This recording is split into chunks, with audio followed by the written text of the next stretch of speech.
48. But Rutherford insists the third place is Ashby's. Suitable living arrangements have already been decided. Chadwick shifted from foot to foot as he waited for Thomas's reply. Several doors banged, and Thomas glanced at the guard. He needed to get this train to be back in time to get the Downton train. Chadwick looked uncomfortable, but then Milo explained that, since his internment in Berlin, he was always suffering with one ailment or another. She has my permission. Do you need it in writing? Not at all. But I expect Rutherford would appreciate a letter from you, all the same, considering the events of the past few days. Thomas nodded, and made to walk to the train, about to thank Chadwick for coming all that way to speak to him. Mr. Barrow, I ask you, Chadwick said, halting Thomas's departure, as I witnessed your marriage, I am willing to witness your divorce. Thomas froze, and gave the man a look of disbelief. So you may marry her? He accused. It was to Chadwick's credit that he did not bite back. Instead,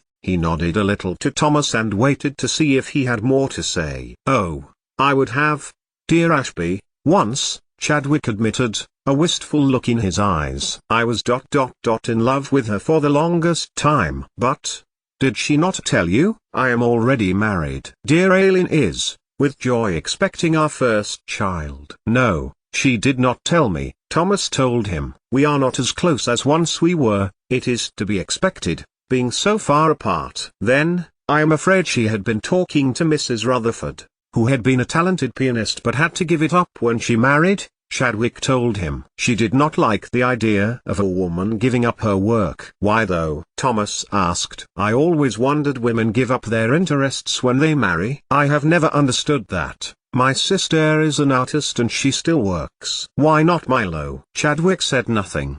Behind them, the train whistled. No, I will not divorce her. Chadwick. I cannot. You see. Why ever not? James Chadwick put in. Thomas hesitated, and lowered his voice. You can guess what I am? Yes, Chadwick replied, his tone also low. And can you imagine someone like me filing for divorce? What are the grounds for divorce, Mr. and Mrs. Barrow? Perhaps if Blackett had asked him, the self-assured, dashingly handsome man who made Thomas melt, that might have made him give a different answer. But even that was waning. Blackett was in Manchester currently, Chadwick had explained. It was no wonder Oppenheimer was jealous of the man. Indeed. And then Chadwick took a step back. Then he placed Milo's carefully wrapped apple seeds into Thomas's hand. Well, I thank you for coming, and wish you all the very best of luck, he added, before turning swiftly,